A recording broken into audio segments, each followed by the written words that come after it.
Did you know that there are 3 rules of business buying success? This video will show you exactly what they are. The first is you've got to know what you're doing. You've got to have a sufficient level of knowledge. And here's the thing to remember. You need to know more about buying a business than the person on the other side of the table knows about selling a business. Let me say that again because it's really important.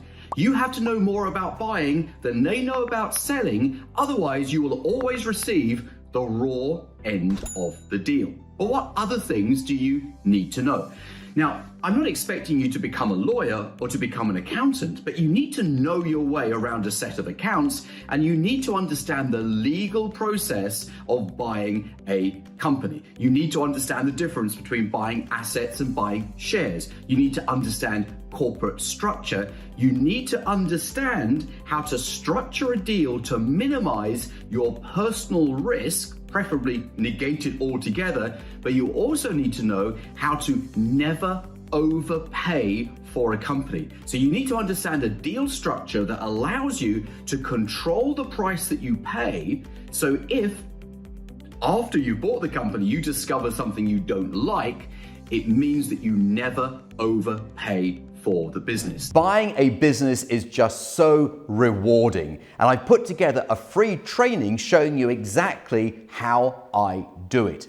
If you look in the video description below this video, there is a link. You click the link, you're taken through to the training, watch the training, and I'll show you exactly how to buy a business successfully. A little knowledge is a dangerous thing, and I know many people watch my videos, listen to my podcast, and as a result, feel that they have all the knowledge they need to buy a business. However, a word of caution. Now, you wouldn't want your accountant to tell you that they watch some YouTube videos on tax, and as a result of that, they want to do all of your corporate tax.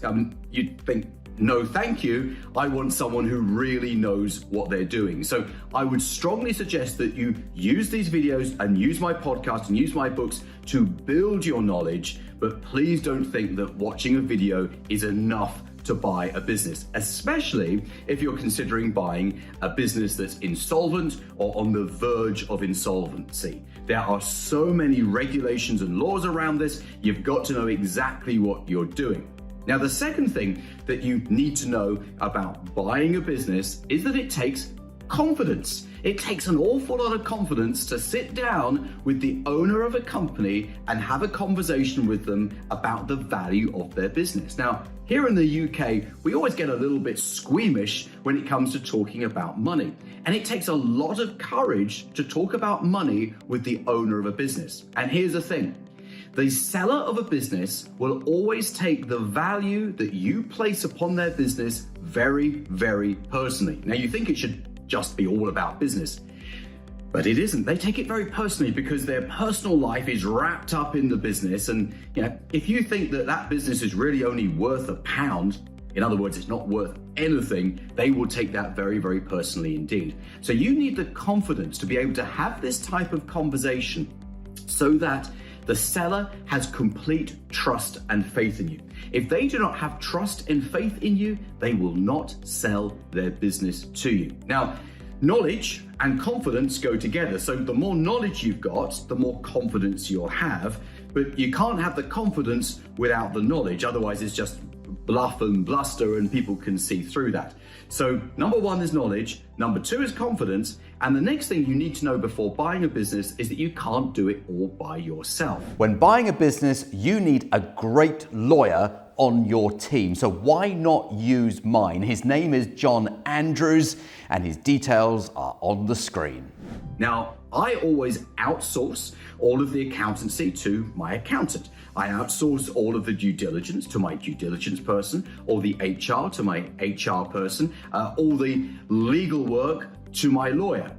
So what does that leave me doing? Well, that leaves me doing what I consider to be the fun part. It's going out and finding the businesses to buy, talking to the business owner, constructing the deal, and then taking that deal over the line to completion. So think of yourself, if you're a deal maker, as a conductor, the conductor of the orchestra. Everyone's playing their instruments in the orchestra. You don't play an instrument, you just conduct the orchestra. So as someone buying a business, you're conducting the orchestra between your accountant and your lawyer and your HR and all these different people to get the deal to completion. So number 3 is you can't do it all by yourself. You should never even try to do it all by yourself. You need that team to support you. So let's just recap. You need to have the knowledge, you need to have the confidence, and you need to have what we call the deal team.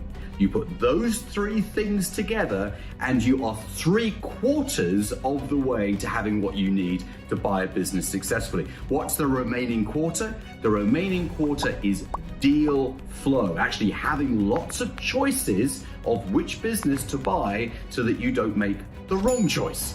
I will be talking about that on another video.